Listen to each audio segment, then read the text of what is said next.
جی السلام علیکم عمران۔ السلام علیکم۔ السلام، کیا حال ہے؟ اللہ کا شکر ہے بیٹا، اللہ کا شکر ہے۔ یہ پتہ کرنا تھا، میں نے اپنے بیٹے کی شادی کی تھی 6 نومبر 2021 میں۔ عمران بیٹے کا نام ہے محمد حسان خان۔ حسان کی شادی کس سے کی تھی عمران؟ میں نے ان کی نام ہے آمنہ قمر۔ آمنہ کمل؟ جی قمر۔ آمنہ قمر، ٹھیک جی، تو اس کے بعد سے حالات کوئی ہمارے آپس میں جھگڑے چلتے چلے جا رہے ہیں، کوئی سمجھ نہیں آ رہی کہ کیا بات ہے۔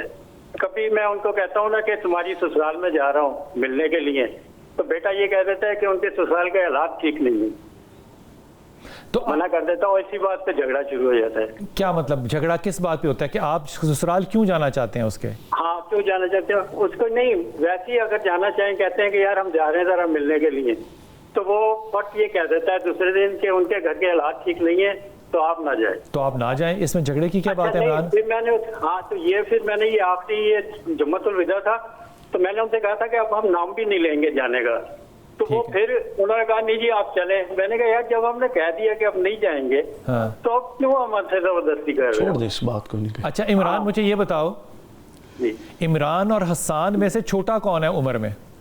نہیں میں تو والد ہوں اس کا۔ آپ والد ہیں، ماشاء اللہ تعالی۔ تو والد بیٹے کے ساتھ ضد لگا کر کیسے بیٹھ سکتا ہے؟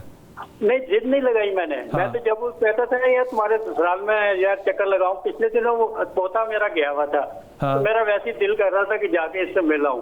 آپ اپنے سسرال جایا کریں، آپ بیٹے کے سسرال کیوں جاتے ہیں؟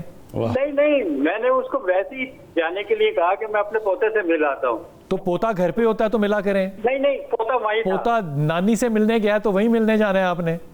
نہیں ویسے ہی دل کر رہا تھا، وہ ہفتے کے لیے گیا ہوا تھا، تو میں نے کہا چلو میں دیکھ کے آ جاتا ہوں۔ اچھا دل تو بڑا کچھ کرتا ہے، لیکن اصول کی بات ہے نا، دیکھو بیٹے کا سسرال ہے، آپ کا وہاں پہ انٹرفیئر کرنا بنتا نہیں ہے۔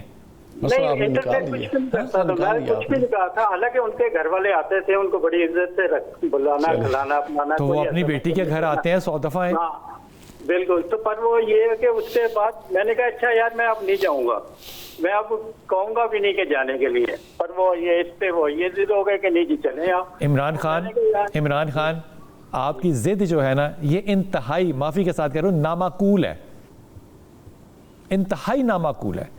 بہو کے ساتھ بیٹے کے ساتھ ضد لگا کے بیٹھنا کہ جب میرا دل چاہے گا تو میں ملنے جاؤں گا، جب تم کو نہیں جانے دو گے تو میں پھر ضد لگا لوں گا نہیں جانا، یہ ایک بڑے آدمی کی، ایک عمر رسیدہ شخص کا جو ہے نا یہ رویہ نہیں ہو سکتا، نہ ہونا چاہیے، نہ بہو کے ساتھ نہ بیٹے کے ساتھ۔ یہ بڑے نازک رشتے ہوتے ہیں، ان کو سنبھال کے چلنا پڑتا ہے۔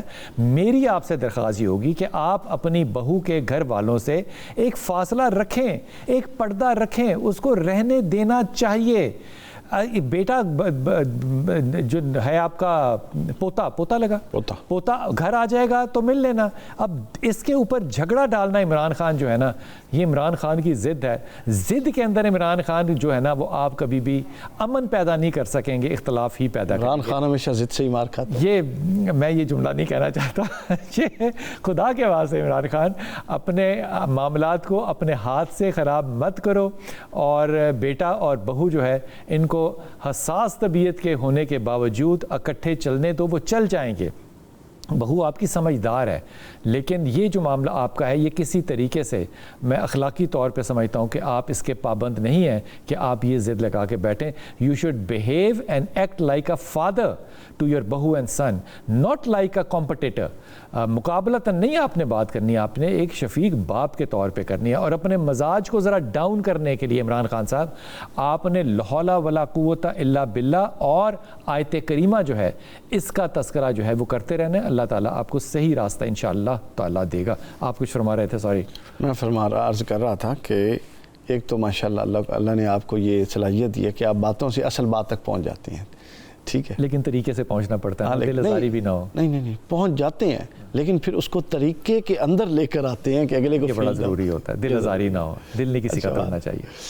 تو ہم ڈسکس یہ کر رہے تھے کہ فیملیز کے معاملات آپ دیکھ رہے ہیں، یعنی آدھے سے زیادہ معاملات انا ضد کی بنیاد پہ کھڑے ہیں۔ بالکل، اگر ہم ضد کو چھوڑ کے ایک قدم پیچھے ہٹ جائیں نا تو سارے معاملات آگے، اور عمر کے بھی تقاضے ہوتے ہیں نا۔ 16 سال کا بچہ ضد لگائے گا تو میری سمجھ میں بات آتی ہے، لیکن اگر 60 سال کا ایک آدمی ضد لگائے گا تو وہ میری سمجھ میں نہیں آئے گی بات۔ ہوتا ظاہر ہے 11 مہینے تو ادھر رہتا ہے نا، پورے سال کی کیلکولیشن کریں تو وہ 2 ہفتے 3 ہفتے بعد ایک دن جاتا ہوگا، تو اسی دن ملنے جا رہا ہے، وہ ایک کلیش بن جاتا ہے، وہ کلیش ہے۔ اور وہ جو معاملات ہیں نا کہ وہ کیوں ایسا کر رہے ہیں عمران خان صاحب، اس کے پیچھے اس کا ایک پس منظر اور ہے جو کہ ظاہری طور پہ اس کا کہنا جو ہے وہ مناسب نہیں ہے۔ میں نے ایک اس لیے اچھا میں جملہ صرف بھی کہا، اتنا ہی کہہ رہا ہوں کہ عمران خان صاحب آپ احتیاط کیجئے۔ ایک جملہ میں نے بڑا اچھا کہا، مناسب آپ نے حاصل لیا اس کا، کہ عمران خان ہمیشہ اپنی ضد سے مرتا ہے، ضد سے مرتا ہے، ضد نہیں کرنی چاہیے۔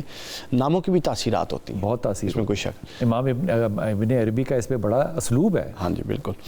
تو ہم بات کر رہے تھے حضرت امام مہدی علیہ السلام، دجال کو جناب امام مہدی علیہ السلام قتل کر دیں گے اور بھرپور طریقے سے جنگ ہوگی۔ ایسی جنگ نہیں ہوگی جس طرح سمجھا ہوا کہ وہ کرامتاً قتل ہوگا، نہیں، یہ بدر و حنین کا واقعہ زندہ ہوگا، ٹھیک ہے، مسلمان شہید ہوں گے، بالآخر دجال کو شکست ہوگی، شکست فاسٹ۔ آئرن ڈروم جو ہے وہ بھی کام کرے گا، راکٹ بھی جائیں گے، ڈرون بھی جائیں گے، ہر طرف سے جھگڑا۔ اس کے بعد جناب جب وہ امام مہدی علیہ السلام اس کو قتل کر دیں گے، واصل جہنم کر دیں گے، اور اس جگہ پہ جا کے حضرت عیسیٰ اس کو دبا دیں گے جس جگہ کا آپ نے ذکر کیا، خاص ملک کا۔ اس کے بعد امام مہدی علیہ السلام کا وصال ہو جائے گا۔ امام مہدی علیہ السلام کا مزار مبارک بنے گا گنبد خضرا کے اندر، ایک جگہ خالی ہے ایک فرد کی۔ ابھی گنبد خضرا کے اندر جہاں رسول پاک صلی اللہ علیہ وسلم، حضرت ابوبکر اور عمر مدفن ہے، وہاں پہ ایک جگہ ابھی خالی ہے جو حضور کے بائیں پہلو میں ہے، ٹھیک، تو وہ حضور کا وہ بیٹا وہاں پر آئے گا اور اس کے لیے رکھی ہوئی ہے اللہ تعالیٰ نے، ٹھیک۔ اب وہاں پہ تدفین عام بندے کے فرد کے ہاتھ میں نہیں، اس سے آپ سمجھ جائیں کہ مہدی کی حکومت قائم ہو جائے گی ہر جگہ پہ۔ اس کے بعد یہ امام مہدی کے معاملات چل رہے ہیں۔ یہ کون سا وقت ہوگا علی جس پہ کہ پتھر کے پیچھے بھی پتھر بھی بولے گا کہ میرے پیچھے یہودی چھپا ہوا ہے، اس کو مارو، درخت؟ یہی ہوگا نا، وہ یہودی دجال کی فوج کے لوگ ہوں گے نا، ہاں سمجھ آئیے۔ اچھا، یہ یہودی صرف مذہباً یہودی نہیں ہوں گے، نیتاً بھی یہودی ہوں گے، نیتاً بھی یہودی ہوں گے، جو کلمہ بے شک پڑھتی ہوں گے لیکن نیتاً یہودی ہوں گے اور ظلم پر خاموش، یا یہودی نیتاً ہوں گے یا یزیدی نیتاً ہوں گے، ظلم پر خاموش رہنے والے۔ یہ ایڈیشنل ورڈ آپ نے ڈال دیا، یہودی ہوں گے یا یزیدی ہوں گے نیتاً، جو انتہائی ایکسٹریم ظلم پر خاموش بیٹھے ہوں گے، اور جس طرح کہ آج ہم بیٹھے ہوں۔ اچھا ہاں، اور ہمیں خوش نہیں ہونا چونکہ اس یزیدی کی ڈیفینیشن میں آج ہم سب شامل ہیں، ظلم پر خاموش ہیں، تو وہ کریں گے۔ اس دوران یاجوج ماجوج نکل آئیں گے، ان کے ساتھ جنگ ہوگی، حتیٰ کہ پوری زمین ان سے بھر جائے گی۔ حضرت عیسیٰ علیہ السلام ان سے جنگ کریں گے، ان کو قتل کریں گے، اتنا قتل کریں گے کہ پوری زمین ان کے خون سے بھر جائے گی اور ایک قدم رکھنے کی جگہ نہیں ہوگی۔ پھر اللہ آسمان سے بارش برسائے گا جو ان کے سارے خون کو بہا کر لے جائے گی۔ اس کے بعد ایک ہوا چلے گی، جو مومن اس ہوا کو سونگے گا، ٹھیک ہے، اپنا وہ مرتا جائے گا، صرف منافق اس ہوا کو سونگ کے زندہ رہے گا۔ اس کے بعد سورج کے مشرق کے مغرب سے طلوع ہونے، یعنی کہ قیامت سے پہلے مومنین سارے مر چکے ہیں۔ ہاں، قیامت مومن پہ آ سکتی ہے، قیامت مومن پہ کیا اچھا جملہ کا ہے، قیامت مومن پہ آئی نہیں سکتی۔ قیامت تو اللہ نے مومنین کے لیے تو بس انعامات ہوں گے۔ اچھا، اس میں 2 ذکر جو ہیں وہ اور ہیں، ایک تو وہ جو آپ نے فرمایا کہ وہ بارش ہوگی، وہاں پہ جو یاجوج ماجوج کا ذکر ہے، حضرت ذوالقرنین کے زمانے کے جو لوگ تھے، یہ یاجوج ماجوج جو ہیں یہ حضرت نوح کے بیٹے کی اولاد میں سے ہیں، کون لوگ ہیں؟ مختلف روایات ہیں، ابن کثیر نے بہت ساری باتیں کی ہیں، بڑی عجیب و غریب باتیں ہوتی ہیں، لہٰذا اس طرح کی باتیں میں تو عام طور پہ ٹی وی پہ کرنے کا قائل نہیں ہوں۔ تو لامحال حضرت یا اپنا نوح کی اولاد سے ہی ہوں گے وہ، اور حضرت ذوالقرنین نے ان کو اس کو دیوار میں کیا تھا۔ پھر روایات ہیں وہ دیوار کو چاٹتے ہیں، صبح جا کے تھکتے ہیں، بخاری کی حدیث ہے اس میں اتنا چھید ہو چکا ہے۔ ہاں، اب وہ دیوار پوری کی پوری کھل جائے گی، وہ آئیں گے اور ایک دفعہ تباہی مچا دیں گے ہر طرف، پھر حضرت عیسیٰ ان کو قتل کر دیں گے سارے کے سارے کو، ٹھیک۔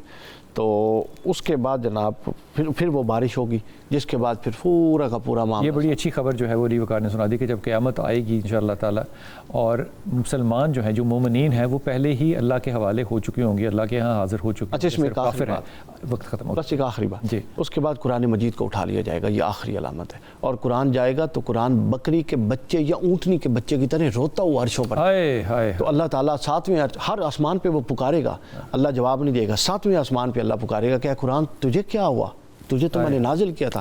قرآن کہے گا کہ مجھے پڑھا جاتا تھا ولا یؤمن بی، لیکن اب زمین پر کوئی مجھ پر عمل کرنے والا نہیں۔